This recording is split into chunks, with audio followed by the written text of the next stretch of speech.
तो सिद्ध करना है कि किसी भी त्रिभुज का क्षेत्रफल 1/2 इंटू आधार गुना ऊंचाई होता है। ठीक है, 1/2 गुना आधार गुना ऊंचाई होता है, सिद्ध करना है। ठीक है, तो चले हम लोग सिद्ध करते हैं।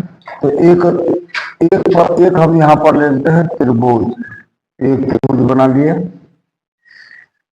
ठीक, ये हो गया ए, ये हो गया बी, ये हो गया सी, और ये ऊंचाई हो गई। ठीक है, ये हो गया डी। तो यहाँ पर हमने माना, बनाने का नियम यही है, माना कि ए बी सी एक त्रिभुज है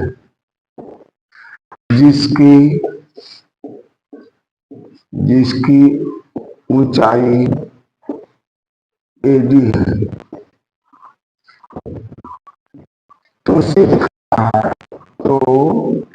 करना है, क्या सिद्ध करना है?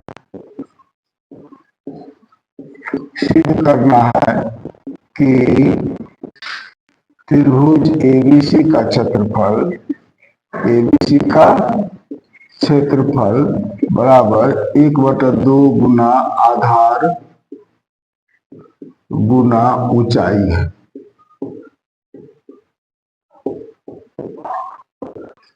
ये सिद्ध करना है। तो चलिए रचना लेते हैं हम लोग। सबसे पहले रचना करने के लिए इसमें जरूरी है। तो एक रचना हम ले लिए ऐसे करके। ठीक, इसको हम ऐसे खींच लिए। एक रचना हम किसके से, ये जो रचना खींचे ए, एक रचना यहाँ से खींचेंगे ऐसे, दोनों आपस में ई बिंदु पर काट दिया।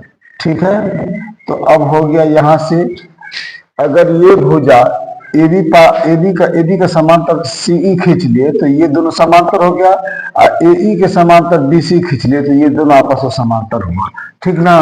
रचना में क्या किए, एई समांतर बीसी एवं एबी समांतर सीई खींचा, ये खींच दिए। ठीक है, अब इस तरह से रचना के आधार पर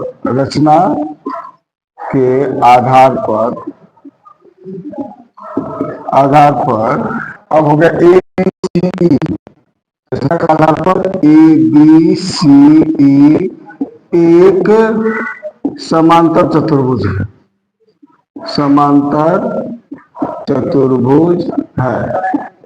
ठीक है, इसका समान चतुर्भुज है। इसीलिए एसी समांतर चतुर्भुज के विकर्ण है, कि क्या है, विकर्ण है। तो हम जानते हैं, तो क्या लिखेंगे, तो हम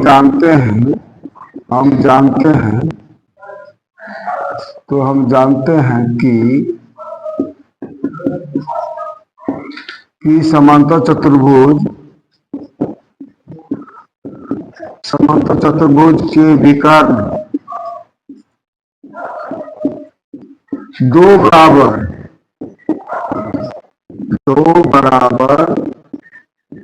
त्रिभुज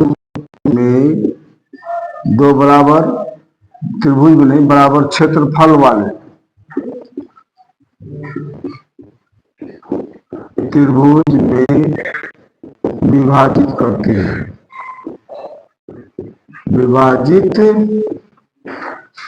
करती है।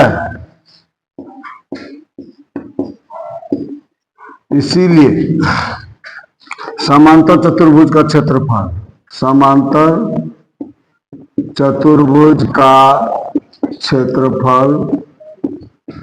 बराबर त्रिभुज एबीसी का क्षेत्रफल, त्रिभुज एबीसी का क्षेत्रफल जोड़ त्रिभुज एईसी का क्षेत्रफल, त्रिभुज एईसी का क्षेत्रफल। ठीक, समांतर चतुर्भुज के गुण धर्म के आधार पर उसका विकर्ण इसको दो बराबर त्रिभुज वाले क्षेत्रफल में विभाजित कर देता है। तो समांतर चतुर्भुज का क्षेत्रफल बराबर होता है त्रिभुज एबीसी का क्षेत्रफल प्लस त्रिभुज एईसी का क्षेत्रफल। एबीसी का क्षेत्रफल प्लस एईसी का, दोनों का क्षेत्रफल बराबर हो गया।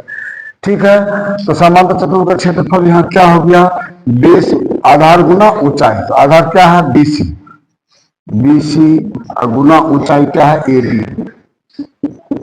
त्रिभुज, दोनों त्रिभुज का क्षेत्रफल दो बराबर को भाग की है, तो इसका क्षेत्रफल इसका क्षेत्रफल बराबर होगा। तो इसी को ले लेते हैं। तो त्रिभुज एबीसी का क्षेत्रफल प्लस त्रिभुज एबीसी का क्षेत्रफल, दोनों एबीसी एसी बराबर, तो दोनों एबीसी ले लिए, एबीसी का क्षेत्रफल। तो चलिए यहाँ पर फिर क्या हो गया, त्रिभुज एबीसी एबीसी का त्रिभुज, टू त्रिभुज, दो त्रिभुज एबीसी का क्षेत्रफल। अब क्या हो गया, ये दो जो है, इसीलिए दो त्रिभुज एबीसी का क्षेत्रफल बराबर कितना होगा, समांतर चतुर्भुज का क्षेत्रफल।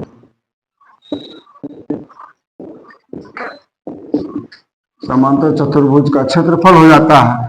तो चलिए समांतर चतुर्भुज का क्षेत्र, अब त्रिभुज एबीसी का क्षेत्रफल यहां ले लेते हैं। त्रिभुज एबीसी का क्षेत्रफल बराबर यहाँ होगा, समांतर चतुर्भुज का क्षेत्रफल कितना होता है, आधार गुना ऊंचाई, आधार कितना है बीसी गुना ऊंचाई एडी, अब बटे ये दो नीचे आ गया। तो इसीलिए इसको हम क्या लिख सकते हैं, बीसी को आधार